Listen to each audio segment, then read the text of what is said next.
그 거성교회에서 이렇게 하나님 말씀을 전하게 되는 것이 특별히 감격스러운 것은 우리가 그 부산 남로에 함께 같이 소속해 있는 교회인데, 우리 남로의 젊은 목회자들이 이제 가장 존경하는 목사님이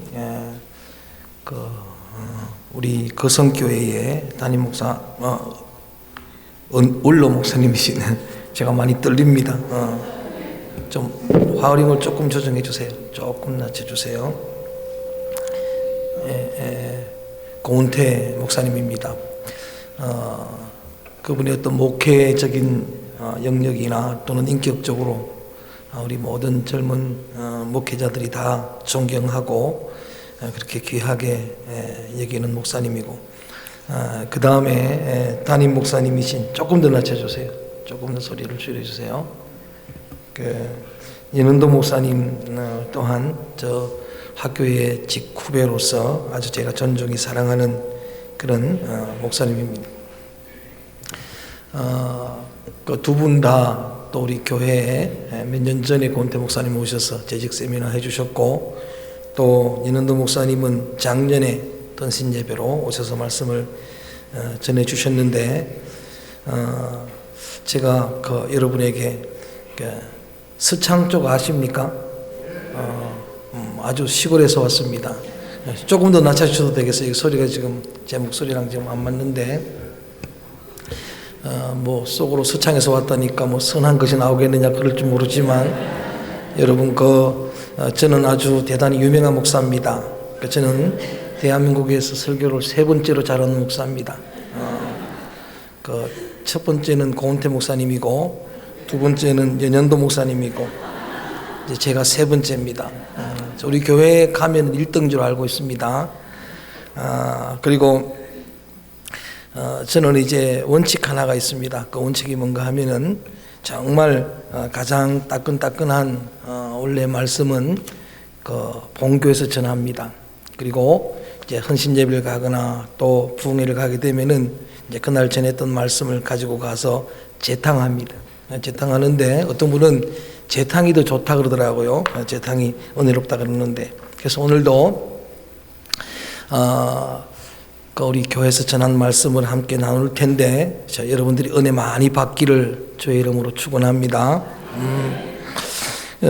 저희 교회는 서창에 있는 서광교회인데, 이 거성교회는 70년 된 교회네요, 그죠? 우리 교회는 이제 14년 되는 교회입니다. 서울의 보광중앙교회에 40주년 기념 분립교회로 서창에 제가 파송돼서 와서 14년째 되는데, 거성교회처럼 크지도 않고 작은 교회지만 이 서창 지역이 참 복음 전도가 참 어려워요. 그래서 매년 한 20명씩 14년 동안 성장해서 장로님 6분과 또 안수집사님 10분과 이제 권사님 20분 정도, 그리고 재직 한 100, 한 20, 30명 이렇게 세우고 아주 행복하게 목회하는 그런 목사입니다. 설교는 3번째지만 행복으로는 1등입니다. 믿어주시기 바랍니다. 그리고 또 우리 고은태 목사님도 그러셨고, 또 우리 연은도 목사님도 우리 교회 오시고 가신 소견이 정말 행복한 교회다, 가장 은혜로운 교회다, 그런 감동을 주셨습니다. 그래서 또 오늘 말씀을 제가 오늘 이 본문으로 이 말씀으로 전했기 때문에 그냥 그대로 말씀을 전하는데, 우리 교회는 2달에 한 번씩 필독도서를 읽습니다. 필독도서를 읽는데, 지난 12월 11일에 필독도서 제목이 데스티니 하나님의 계획이란 책입니다. 한번 따라합니다. 데스티니 하나님의 계획. 고선주 목사님이 쓰신 책인데, 데스티니란 말은 영어 단어는 운명, 숙명, 소명, 목적 이렇게 여러 뜻으로 해석이 가능한데, 본 책에서는 하나님의 계획이다 이렇게 해석을 했습니다. 하나님의 계획. 저자 고성준 목사님은 서울대를 나오고 또 버클리대 미국의 수학 박사 과정을 졸업한 박사님이고 교수님입니다. 근데 그가 36 나이에 그 모든 것 내려놓고 조그마한 개척교회에 목회를 시작해서 지금 16년째 수원 하나교회를 목회하시는 목사님입니다. 그분이 자기의 삶을 이렇게 돌이켜보면서 이거는 우연도 아니고 또 뭐 내 뜻만도 아니고 내 사랑하는 사역이나 삶의 모든 여정은 데스티니다, 하나님의 계획이 있었다라고 하는 그런 간증 내용입니다. 그래서 그 책을 읽으면서 감동을 받고 또 저도 제 삶을 돌이켜볼 때도 동의할 수밖에 없는 게 제 삶도 우연도 아니고 제 삶도 내 뜻도 아니고 제가 사역해온 모든 과정을 돌아보면은 하나님의 데스티니가 있다는 거예요. 하나님의 특별하신 계획하심이 있었다라고 하는 그런 간증을 드리지 않을 수가 없습니다. 어쩌면 저와 여러분 함께 예배드리는 우리 모두도 다 같이 동의할 것입니다. 인간을 선택의 연속이라고 이야기를 하는데 선택의 기로에 설 때마다 왜 우리가 두려운 생각이 들어가는 겁니까? 그것은 우리 인생은 연습이 없기 때문입니다. 인생은 리허설이 없습니다. 제가 좋아하는 고등학교 때 시 가운데 하나가 갈 수 없는 길입니까? 어떻든 그 프로스트의 시 가운데 숲속에 2개의 길이 있었는데 그 2개의 길 중에서 1개의 길밖에 선택할 수 없잖아요. 인생은 연습이 없으니까. 그래서 그 나머지 내가 못 가지 않는 길은 먼 발치에서 그냥 쳐다보면서 상상을 하거나 그냥 그리워할 뿐인데 한 번밖에 살아갈 수 없는 인생이기 때문에 여러분 가장 가치 있는 일을 해야 되고 가장 좋아하는 일을 해야 되고 가장 잘할 수 있는 일을 해야 되고 가장 행복한 일을 해야 되고 아멘이 없어 이 동네는. 아멘 좀 하소. 그런 거예요. 제가 우리 한 해를 마치면서 아내랑 저랑 또 우리 자녀들 이렇게 그런 어떤 그 대화를 나누었습니다. 저는 제가 가장 가치 있게 여기는 게 목회입니다. 저는 여러분 좀 놀라주셔야 되는데 6대째 숨있는 가정에서 신앙생활 했습니다. 놀라질 않아요 동네는. 우리 삼형제는 목사고 이 전국에 고신을 비롯해 저는 원래 고신 출신이었는데 고신을 비롯해 가지고 모든 그 교단마다 형제들이 목회하시는 분들이 30명입니다. 이 정도 하면 지금 놀라는 것 같은데 여하간 여러분 어릴 때부터 그런 풍조에서 자라나가지고 이걸 정말 귀하게 여기고 가치 있게 여기고 제 아내는 박사과정을 통해서 상담을 하는 사역을 합니다. 가장 행복해합니다. 제 아들은 제가 수학 강사 출신인데 그 재능을 받아가지고 수학 강사를 합니다. 제 딸은 음악에 재능이 있어서 또 음악을 합니다. 뭐 어떤 세상적으로 유명한 사람들은 아니지만 만나면 행복해합니다.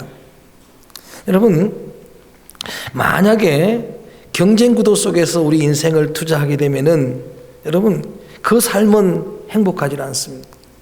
그 삶은 쉼도 없고 고통이 기다리고 있는 길이지만 하나님이 나를 통해서 나에게 계획해 놓으신 하나님이 디자인하신 그런 길을 걸어가게 되면은 거기에 기쁨이 있습니다. 거기에 행복이 있고 거기에 참 자유가 있습니다. 빌립보서 2장 13절을 저는 암송하는 참 좋아하는 말씀인데 우리 한번 따라합니다. 너희 안에 행하시는 이는 하나님이시니 자기의 기쁘신 뜻을 위하여 너희에게 소원을 두고 행하게 하시나니 숙제입니다. 꼭 암송하세요. 너희 안에 행하시는 분은 누구시다? 하나님이시다. 내가 뭘 계획해도 이루시는 분은 하나님이시고 경영하시는 분은 하나님이시고 여러분 이 말씀의 의미는 내가 내 뜻대로 뭘 가는 것 같지만은 내 삶은 내 삶에만 하나님이 고유하게 독특하게 분명하게 주신 하나님의 데스티니가 있다는 이야기. 하나님의 계획이 있습니다. 때로는 그 하나님의 계획을 확인하는 순간에 그 소명을 받는 순간에 당황스러울 수 있습니다. 출애굽기 3장에 보면은 모세가 소명받는 장면이 나옵니다.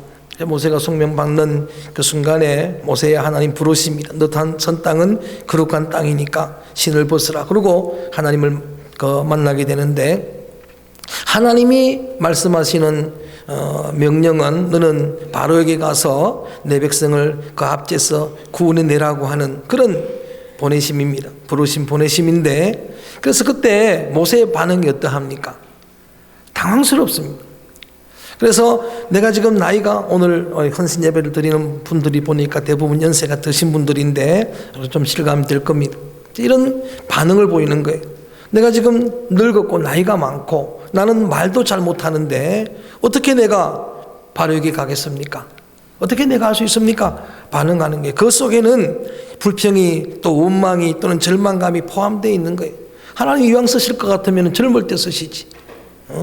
하나님 40대 내가 자신 있을 때 그때 쓰시지. 아니면 재능을 많이 주셔서 쓰시든가. 여러분, 어떤 복음적인 제가 의미를 두고 이렇게 듣는 복음 가요 중에 저는 그렇게 생각하니까 이런 유명한 노래가 있습니다. 따라합니다. 내 나이가 어때서? 내 나이가 어때서 80, 70이든 상관이 없어요. 여러분, 우리 오늘 헌신예배 참석하는 헌신예배 회원들 하시는 분들만 따라합니다. 충성하기 딱 좋은 나이인데, 할렐루야, 딱 좋은 나이. 내 나이가 어때서요? 여러분, 그렇게 당황스럽지만 주님은 그렇게 쓰시는 거예요. 주님의 계획하심이 있는 거예요. 우리가 잘 아는 사사시대의 기도원도 마찬가지예요. 하나님이 부르실 때 당황스러웠어요. 보리떡 한 덩어리 같은 약한 자신을 향해서 하나님은 이렇게 선언을 해주십니다. 따라합니다. 너는 큰 용사라. 할렐루야. 여러분, 내가 생각하는 나와 주님이 보시는 내가 다를 수가 있어요. 내가 생각하는 나보다 주님이 생각하시는 내가 클 수가 있어요. 주님이 크신 사람들에게 기대도 큰 거예요. 내 열정이나 재능이 아니라 주님의 열정 때문에, 주님의 의지 때문에 하나님의 데스티니는, 주님의 계획은 반드시 이루어지게 될 줄로 믿습니다. 여러분, 나를 향하신 주님의 분명한 소명을, 뜻을, 그 하나님의 계획을 알게 되면은 놀랍게도 우리가 어떤 내적으로나 외적으로 있는 장애물을 돌파해낼 수가 있어요. 모세가 어떤 장애물이 앞을 막아도 홍해를 건넜던 것처럼, 여호수아가 그의 백성들이 요단강을 건넌 것처럼, 또 그들이 여리고를 함락했던 것처럼 모든 장애물을 건너갈 수가 있는 겁니다. 책의 저자 고성주 목사님은 그렇게 36살 나이에 이 하나님의 뜻을 찾고자, 교수라고 하는 직을 내려놓고 뜻을 찾고자 이제 기도원에 가서 그날 저녁에 특별한 은혜를 경험한, 하나님 만나는 그런 경험을 하게 되는데, 그분이 그런 간증을 쓰고 있습니다. 그렇게 하나님 만나서 분명한 뜻을 확인하는 순간에 36년 동안 자기에게 있었던 말더듬이라고 하는 장애물이 그 순간에 떠나간 거예요. 할렐루야. 그 떠나간 거예요. 그리고 제가 몇 편의 설교를 클릭해서 들었는데 한 번도 말을 더듬질 않아요. 담임 목사님 아시는지 모르겠습니다만, 포항에 가면은 우리 장신대 후배 목사님 가운데 말을 더듬는 분이 계세요. 말을 더듬는 분이 계시는데 그 교회를 제가 갔었습니다. 가서 이렇게 대화를 하는데, 학교 시절에서는 이렇게 뭐 친밀하게 만나지 않아서 잘 몰랐는데 아주 상당히 많이 더듬어요. 그래서 형님 뭐 이렇게 말을 더듬는데, 놀라운 사실은 그분이 강대상에만 올라가면은 한마디도 더듬질 않는 거예요. 설교할 때는 그 자체가 큰 은혜가 되는 거예요. 하나님이 여러분을 어떤 약점을 극복하게 하시고 또 다 이기도록 하시고 그렇게도 쓰시지만, 또 그냥 그 있는 모습 그대로도 주님은 또 쓰시는 거예요. 그냥 모습 그대로 사용하시는 그런 하나님이. 놀랍게도 하나님은 저와 여러분, 우리 자녀들, 성도들 약점을 통해서도 일하시는 분인 줄로 믿습니다. 그거를 통해서 일하시는 분이에요. 그래서 고린도전서 1장에 보면은 우리 주변을, 여러분 우리의 면면을 돌아보라고 바울이 권면하는 겁니다. 거기 보면은 문벌 좋은 자도 별로 없고 부자도 별로 없고 뭐 약한 자고 뭐 어리석은 자고 뭐 가난한 자고 이제 그런 자들인데, 그래도 하나님은 그들을 들어서 지혜로운 자들, 힘 있는 자들, 부유한 자들을 부끄럽게 하시는 하나님의 궁극적인 여러분 의도가 있는 거예요. 어느 육체라도 뭐 하지 못하도록, 자랑하지 못하도록, 쓰임받고 버림받지 않도록 아예 저와 여러분처럼 약점 있는 우리를 쓰시는 그런 하나님이, 하나님 앞에 내 믿음만 보이면은 주님은 쓰시는 거예요. 어차피 또 이렇게 나왔으니까 저도 그런 간증을 해볼까 합니다. 저는 그 경북 금능군 대덕면 내감리 802번지에 태어났어요. 우리 교인들은 다 애우고 있습니다. 제가 하도 많이 해서 경북 금능군 대덕면 내감리 802번지는 하늘아래 첫 동네예요. 하늘아래 첫 동네. 거기에 선교사님을 모시고 교회가 세워지고 이제 거기에 우리 증조 할아버지가 영수가 되고 쭉 4대째 장로로 또 목회자들로 이렇게 이제 많은 사람들이 배출됐는데, 여러분 거기서 저는 그 고등학교를 진학을 안 시켜줘가지고 그냥 농사하다가 특별하신 하나님의 은혜로 공부의 길이 열려서 이제 서울 가서 검정고시 졸업하고, 그다음 검정고시가 뭔 줄 알죠? 하얀 고시가 아니고 검정고시입니다. 그 졸업하고 장신대 가고 졸업하고 연세대 대학원 하고 이렇게 이제 목회자가 됐는데, 저는 제가 그렇게 전 농사하고 그렇게 끝날 줄 알았어요. 그런데 아모스처럼 농사하는 나를 하나님께서 불러서서 여러분 부산 특별시민 앞에 섰으니까 출세한 거 아닙니까? 할렐루야. 저는 우리 고향에 그 교회는 감주교회예요. 감주교회는 오래된 교회입니다. 거기는 작년에 107주기인가를 지난 그런 교회인데, 그 교회는 어릴 때 이렇게 우리가 찬송을 부르고 또 이렇게 뭐 하는 게 다 엉터리였어요. 그냥 배운 게 나중에 보니까 엉터리였어요. 찬송 불렀던 것도 나중에 보니까 엉터리. 주는 저 산 밑에 백합, 그 찬송 있죠. 주는 저 산 밑에 백합을 저는 중학교 2학년 때까지 우리 고향 교회는 전부 주는 조산 밑에 교회로 불렀어요. 주는 조산 밑에 교회. 우리 고향에는 조산이 있어요. 조산이란 우리 논이 있는 그 옆에가 이름이 조산인데, 저는 그것 때문에 은혜를 엄청 받았어요. 어떻게 조산 있는 걸 아시고 찬송 가사를 걷다 쓰고 주는 조산 밑에, 거기는 또 나리가 있어요. 백합이 있어요. 백합이 있는데 얼마나 아름다운지 몰라요. 막 은혜를 많이 받아요. 그리고 중학교 2학년 때까지 무거운 짐을 나홀로 지고 견디다 못해 쓰러질 때 이 찬송을요 우리는 엉터리로 불렀어요. 왜냐하면 구전돼서 내려오는 것처럼 그렇게 불렀으니까. 어떻게 불렀는가 하면은 무거운 짐을 나홀로 지고 경기도 못에 빠졌을 때 이렇게 불렀어요. 전부 다. 자, 한번 물어볼게요. 무슨 무거운 짐을 지고 가다가 견디다 못해 쓰러질 때 나를 붙들어 주는 게 은혜롭습니까? 무거운 짐을 지고 가다가 경기도 못에, 저는 짐 지는 걸 알잖아요. 시골에서 제가 키가 안 큰 거는 짐을 많이 져서 그래요. 여러분 짐 지고 가다가 지게 가득 지고 가다가 경기도 못에 빠졌는데 하나님 건져줘서 어느 게 더 은혜롭습니까? 뒤에 은혜로워요. 그죠? 뭐 옳건 아니건 어떻게 됐건 상관이 없어요. 여러분 잘 오늘 찬양을 해주셨는데, 잘 찬양하는 것도 그 곡조 화음도 너무나 귀하고 아름다운데, 저는 여러분 믿음으로 드리면 다 흠양하십니다. 할렐루야. 그 약점을 그대로 들어 쓰시고 흠양하시는데, 그래서 데스티니 하나님의 계획이라는 이 책에서는 철로 역정처럼 여러분 2017년도 하나님 앞에 쓰임받고 싶어, 앞으로 여러분 인생이 여러분 자녀들이 하나님 앞에 귀하게 쓰임받고 싶으면은 이 4대 역정, 철로 역정도 있는 것처럼 오늘 이렇게 좀 방대한 책이지만 제가 이렇게 요약해서 4대 여정을 전하려고 하는데, 한 사람도 나고자 없이 주님의 데스티니를 뜻을 그 계획을 이루는 축복의 도구들 되기를 주임으로 축원합니다. 나중에 혹 시험 볼 줄 모르니까 한번 그 4개의 여정을 한번 이렇게 여러분 새겨주시길 바랍니다. 첫째, 따라합니다. 만남. 자, 물어볼 거니까 한번 대답해 보세요. 첫 번째 뭐라고요? 만남이. 여러분 본인의 간증도 많이 썼겠지만 또 우리의 간증도 포함된 거지만, 하나님은 나를 찾아주시는 분이에요. 내가 찾기도 전에 하나님 먼저 나를 찾아서 나를 불러주시는 주님이고, 하나님은 자신의 이 계획을 우리에게 계시해 주시려고 반드시 나를 찾아오시는 주님이. 근데 그 주님을 여러분이 만나는 그 만남이 이 하나님의 뜻을 이루는, 하나님의 계획을 이루는 첫 여정이라는 이야기. 여러분 이 이야기를 읽고 또 이렇게 묵상하다 보니까 정말 아멘할 수밖에 없었던 게, 아브라함을, 모세를, 엘리야를, 엘리사를 아멘할 때까지 베드로를, 제자들을, 바울을, 할렐루야, 다 찾아가셨어요. 주님이 먼저 찾아가셨어요.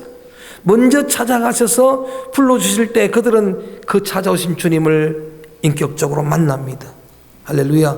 그게 출발이에요. 저는 오늘 예배드리는 모든 회원들과 성도 여러분들, 거성교회 믿음의 자녀들 여러분들이 이 한 해 여러분을 찾아오시는 주님을 매 삶의 현장에서 친밀하게 만나는 감격과 은혜가 함께하기를 주님으로 축원합니다. 매일의 삶이 주님을 만나서 우리의 영의 눈을 열어주시고 영의 길을 열어주시고 어두워진 영의 지각을 열어주셔서 하나님의 데스티니를 깨닫는 거예요. 하나님의 나를 향한 계획을, 하나님의 디자인하신 그것을 깨닫는 그런 은혜가 바로 여러분의 모든 하나님의 뜻을 이루는 여정의 출발점이라고 하는 이야기, 긴 말씀드리질 않습니다. 두 번째 여정입니다. 따라합니다. 순종. 어렵진 않은 거예요. 늘 강조해왔던 그런 이야기죠. 그렇게 해서 나를 찾아오시는 주님이 나를 부르실 때 나를 만나면은 그 주님은 여러분에게 당신의 계획을, 여러분을 향한 그 디자인하신 그 데스티니를 계시해 주시는 분이, 명령해 주시는 분이. 그래서 반드시 하나님의 여러분 부르심의 소명을 깨우쳐 주시고 사명을 깨우쳐 주시고 명령을, 아브라함아 본토 친척 아비 집을 떠나가라, 100살 때 얻은 아들 또 드려보라. 여러분 모세야 가서 어려운 일이지만은 민족을 구원해라. 여호수아야 그 사명을 계승하라. 말씀을 제자들을 향해서 나를 따라오라. 뭐 하게 하리라? 사람을 낚는 어부가 되게 하리라. 모든 것이 하나님의 명령이, 명령 주실 때 여러분 한결같이 그들은 자기의 뜻을 다 내려놓고 온전히 순종하는 겁니다.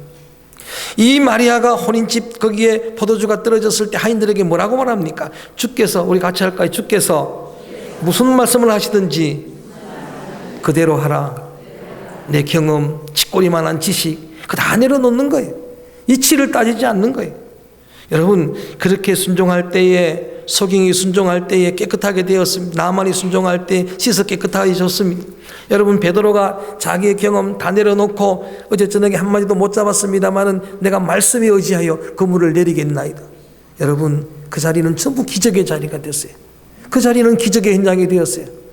아브라함이 순종하는 그 자리는 여러분 언약을 받는 기적의 현장이 되었습니다. 개인도 그렇지만 우리 가정을 향한, 특별히 교회 공동체를 향한 하나님의 데스티니가 있습니다. 우리 민족 지금 어수선하고 복잡하지만은 그러나 하나님은 이 민족을 사랑합니다. 할렐루야. 저는 믿습니다. 하나님의 새로운 질서가 세워질 줄로 믿습니다. 민족을 향한 하나님의 계획이 있기 때문에 하나님께서 지금 훈련하시고 연단하시는 거예요. 그래서 누군가는, 어떤 지도자는 순종함으로 하나님의 뜻은 이루어지게 될 줄로 믿습니다. 두 번째 여정입니다. 자, 첫 번째 반복합니다. 뭐라고요? 두 번째가요? 세 번째가 오늘 본문입니다. 거룩함입니다. 따라합니다. 거룩함.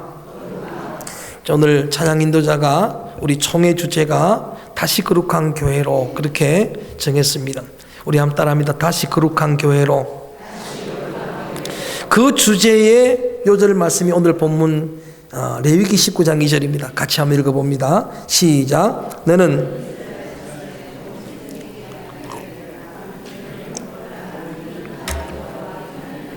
따라합니다. 너희는 거룩하라.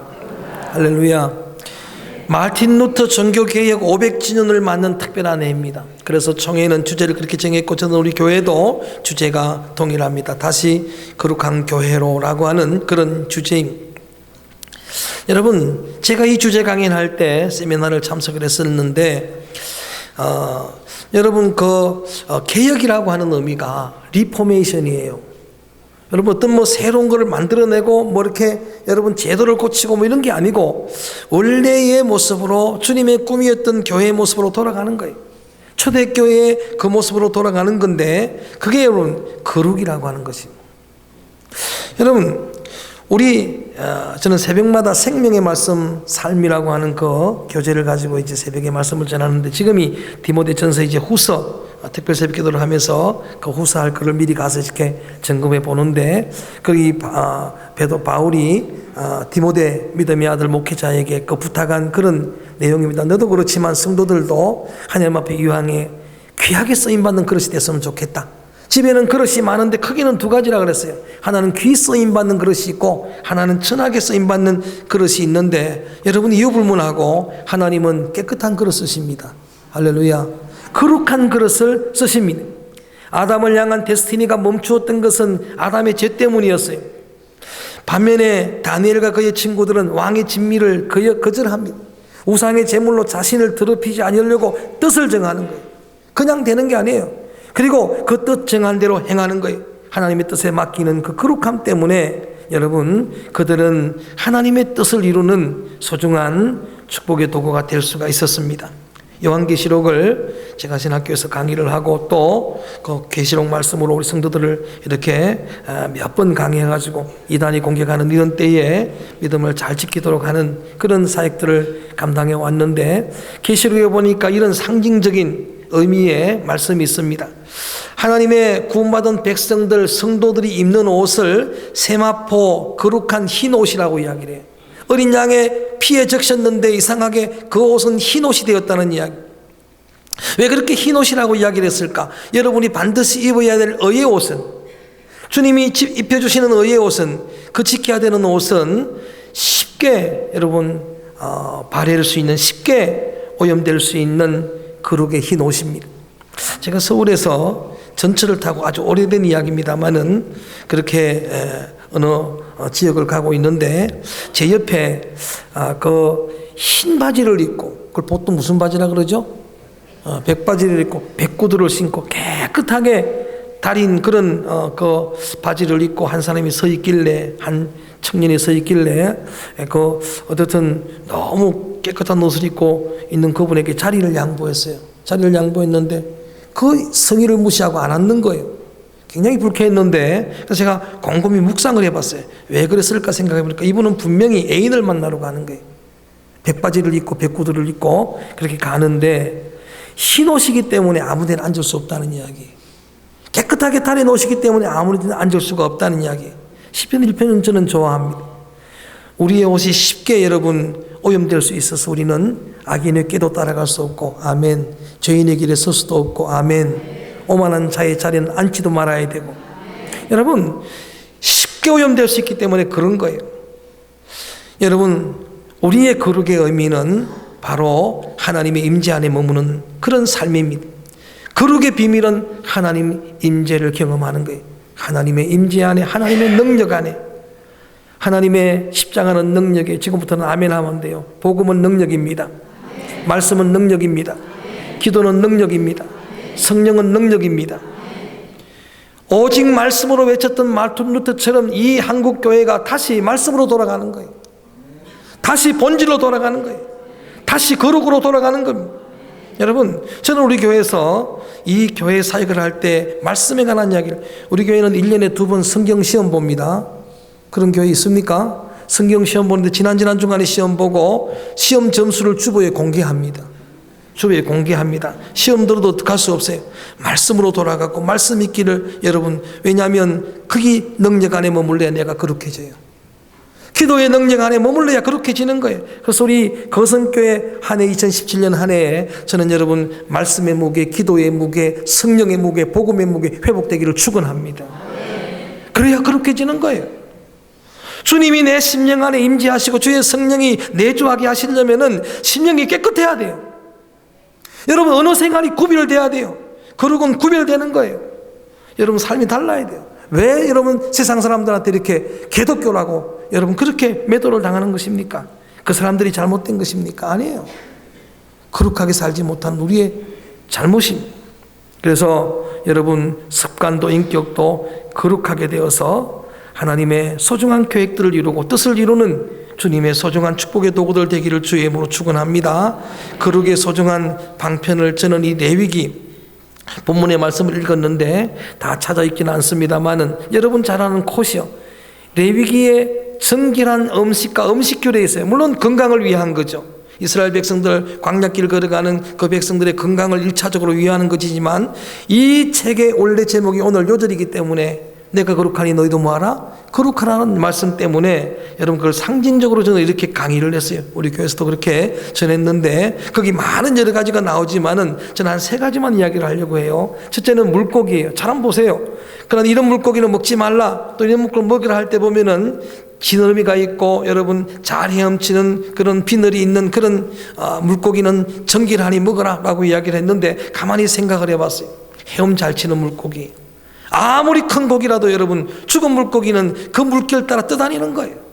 아무리 작은 고기라도 살아있는 물고기는 여러분 그 죄의 물결 따라 유행 따라 살지 않는 거예요. 역류하는 겁니다.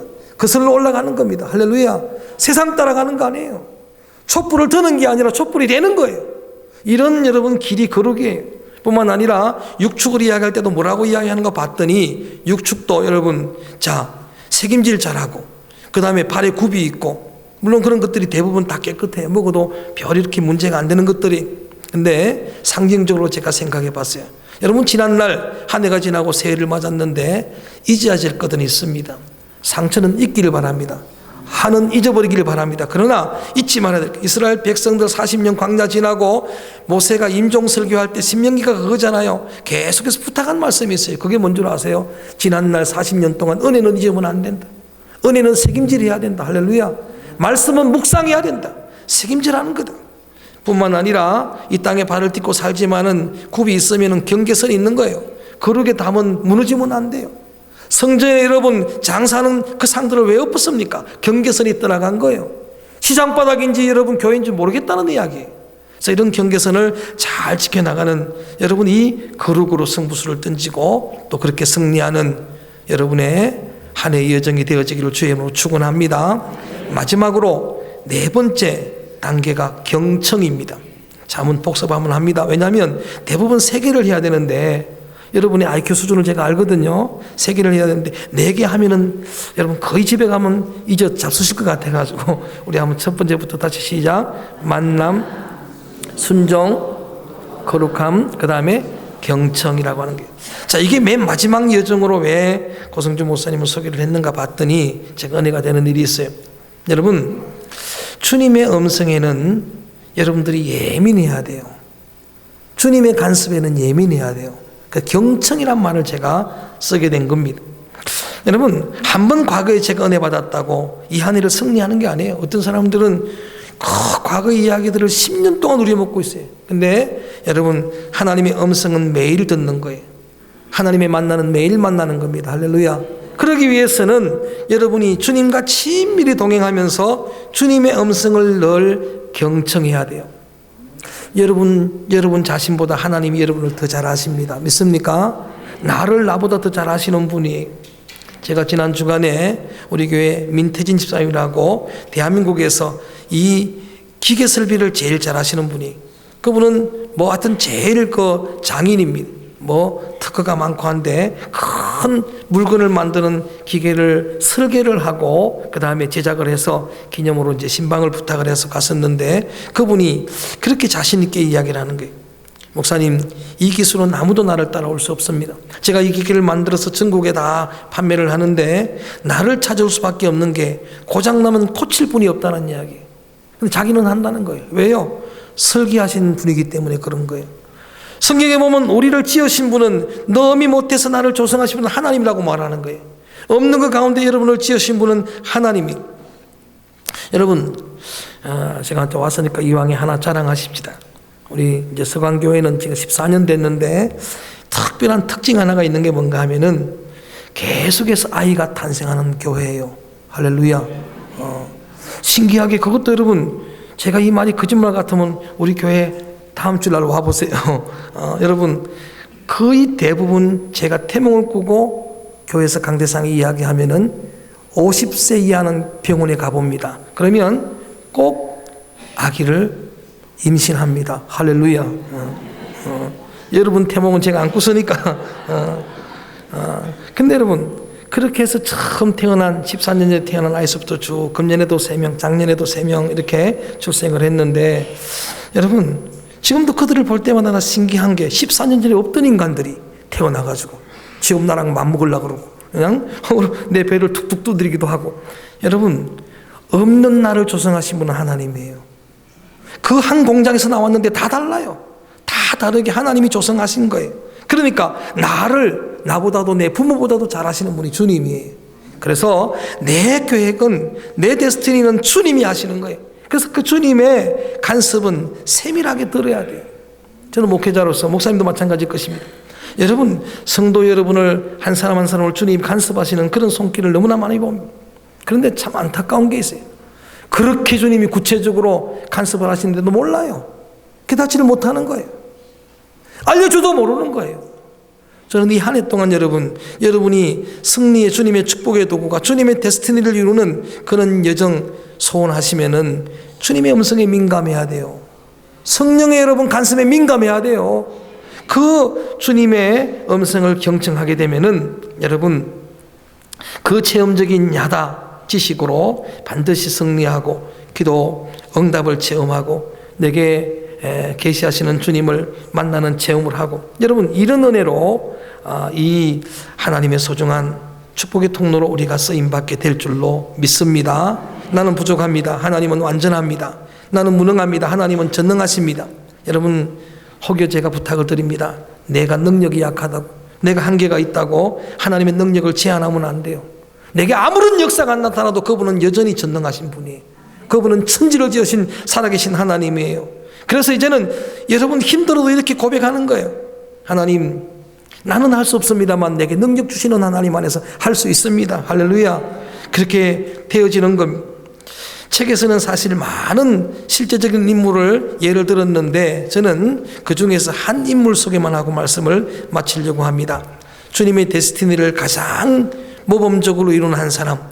원래는 예수님이 그러셨죠. 이 땅에 오실 때부터 하나님의 계획을 따라 오셨고 모든 삶이, 그의 죽음이 여러분 부활 성천이다. 앞으로 재림에 오시는 것도 하나님의 계획이에요. 하나님의 온전한 뜻인데 그 그리스도의 그림자가 될 만한 한 사람이 우리가 존경하는 요셉입니다. 요셉은 우연도 아니고 그 삶은 자기의 뜻도 아니고 전적인 하나님의 계획하심이었어요. 그래서 그 계획하시고 하나님의 인도하심 이끄심을 따라가는 길에는 많은 고난이 있었습니다만은 그 요셉이 당하는 고난은 여러분 그거는 절대로 여러분 저주도 아니었습니다. 심판도 아니었어요. 그 모든 과정 여정은 하나님이 요셉을 만드는 하나님의 섭리였습니다. 욥이 그런 고백을 했죠. 내가 그 하나님의 손길을 통해서 정금처럼 되어 나왔습니다라는 그런 고백을, 주께서 나를 단련하시네요. 내가 뭐처럼 되었다고요? 정금처럼 되었다고. 혹 좀 힘들고 어려워도 여러분 나만 겪는 고난이라고 원망할 것도 없습니다. 하나님의 연단의 과정인 줄로 믿습니다. 내 신앙의 불순물을 제거하고 정금 만드는 그런 과정이, 그래서 어떤 환경 속에 있더라도 그는 변함없는 코람데오 여호와 목전 신앙으로 어디를 가나 여러분 그 믿음 가지고 열정을 다하는데 갈수록 요셉은 그의 탁월함이 드러나는 겁니다. 뿐만 아니라 많은 사람들이 그를 인정하고 존중해 주는 겁니다. 그래서 마침내는 여러분 아시는 것처럼 하나님의 데스티니를 온전하게 이루는 그런 축복의 사람이 되는, 그 사람 때문에 바로가 복을 받고 그 사람 때문에 온 애굽이 구원을 얻게 되고 이스라엘이 복을 받게 되는 그런 축복의 통로가 되었다라고 하는 사실. 그리고 한 가지 또 부탁드릴 말씀이 있습니다. 그렇게 요셉의 이야기를 묵상하다가 보니까 그는 요셉 한 데서부터 시작된 게 아니고 여러분 아브라함 때부터 내려온 거예요. 아브라함에게서부터 이삭에게로, 이삭에게서 야곱에게로, 야곱에게서 요셉에게로. 저도 제 간증을 드렸습니다마는 여러분 하나님의 계획이라는 게 내 당대로 끝나는 게 아니에요. 계속해서 계승하고 계되고 대를 이어가고, 저는 이런 은혜가 여러분 가문에도 있게 되기를 주의 이름으로 축원합니다. 그래서 나대로 끝나는 게 아니라 하나님의 계획하심이, 저도 이제 14년 목회를 했습니다마는 제가 서강교회 초대 목사로 일했다면 그 다음 또 대를 이어서 하실, 여러분 하나님이 제게 이곳에 파송하기 전에 주셨던 그런 위대한 비전들이 있는데 제대에 다 안 이루어질 수도 있어요. 계속 개성해 나가도록 우리가 어른들이 해야 될 일이 있어요. 오늘 선교회 어르신들 여러분들이 해야 될 일이 뭔가 하면은 저들을 위해 중보기도 하는 일이에요. 아브라함이 이삭을 위해 기도하고 이삭이 야곱을 위해 기도하고 야곱이 요셉과 12형제를 위해 기도하고, 그렇게 12지파가 된 그들을 위해 임종을 앞두고 모세가 기도하는데 놀라운 사실은 기도대로 다 되더란 이야기예요. 저는 할아버지의 기도를 듣고 자랐어요. 마지막에 여러분 하늘나라 가시기 전에 유언도 들었습니다. 일반 사람들 유언과 달랐어요. 그 유언의 첫 마디가 뭔 줄 아십니까? 이 조국이 통일되길 원한다. 할렐루야. 그거는 통일되는 문제는 여러분 조금 더 먼 문제라 가지고 나는 마음에 안 남았는데, 한 가지 두 번째 그 내용이 뭔 줄 아십니까? 두 번째 유언은 내 자손들이 아브라함의 자손처럼 수천 대까지 복의 근원이 될지라. 할렐루야. 여러분, 그래서 여러분이 믿거나 말거나 하지만 저는 최고로 복 있는 직분이 복된 말씀 전하는 여러분, 우리가 주의 목회자들이 복의 근원 아니겠습니까? 그러니까 그 꿈대로 그 뜻대로 기도대로 되더라는 이야기. 모세가 기도한 대로 12지파 그대로 되더라는 이야기.